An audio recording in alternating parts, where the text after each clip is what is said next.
Hello বন্ধু, আমি অপর্ণা। আজ আমি একটা বাস্তব বিষয় নিয়ে তোমাদের সাথে কথা বলবো। ফেসবুকে কাজ করতে গিয়ে সময় নষ্ট না করে কিভাবে ডিসিপ্লিন মেনে এগোনো যায়, সেই বিষয়টাই আজকে তোমাদের সামনে তুলে ধরবো। হ্যাঁ, অনেক সময় স্ক্রল করতে করতে আমরা ভুলে যাই আমরা এখানে কাজ শিখতে এসেছি, কিছু দিতে এসেছি। তো বন্ধুরা, এটা একটা শক্তিশালী মাধ্যম। এই ফেসবুক প্ল্যাটফর্ম হচ্ছে শক্তিশালী একটা মাধ্যম। এই মাধ্যমটাকে তুমি যেভাবে ব্যবহার করবে সেভাবেই তুমি এগোতে পারবে। এর সঠিক ব্যবহার না জানলে কিন্তু সত্যি এগোনো যায় না।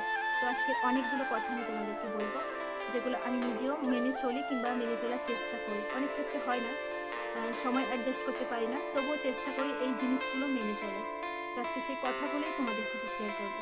তো চলো দেখে নেওয়া যাক।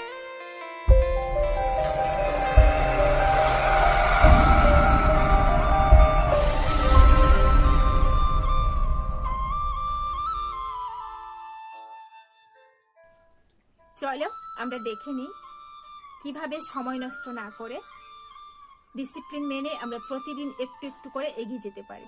আমি ফার্স্ট নম্বর যেটা তোমাদেরকে বলবো, সময়টাকে বেঁধে নাও।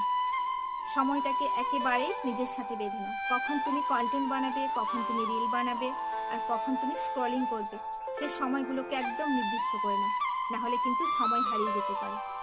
নাম্বার 2, লিস্ট বানাও।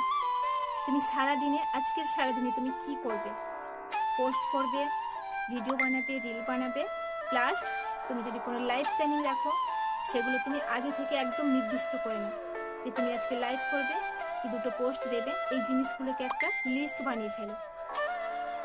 শেখা আর বিনোদন কিন্তু দুটো আলাদা জিনিস। শেখার সময় শুধু শিখবে, আর যখন তোমার বিশ্রামের প্রয়োজন, রিফ্রেশমেন্ট দরকার, তখন বিনোদন নাও। এই দুটো জিনিসকে সব সময় আলাদা করো।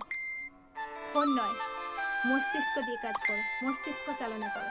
ফোন তো শুধুমাত্র হাতে থাকা একটা যন্ত্র, কিন্তু কাজ তখনই সুন্দর হবে বা এগোবে বা তখনই তুমি কাজের মানসিকতাটাকে ঠিক রাখতে পারবে যখন তুমি তোমার মন ও মস্তিষ্ক দিয়ে কাজ করবে। তুমি কখনোই বিভ্রান্তি হবে না যদি তুমি এটা মনে রাখো সবসময় যে তুমি কি কারণে এই ফেসবুকে কাজ করতে এসছো। তোমার লক্ষ্য যদি স্থির থাকে, কখনোই তোমার মধ্যে বিভ্রান্তি ঘটবে না। সময় হচ্ছে জীবন। যে যেমন ভাবে সময়কে কাজে লাগিয়েছে, সে তেমন ভাবে নিজের জীবন গড়ে তুলেছে। তাই আমরা কেন দেরি করছি? তো চলো প্রতিদিন আমরা আধ ঘন্টা কিংবা 1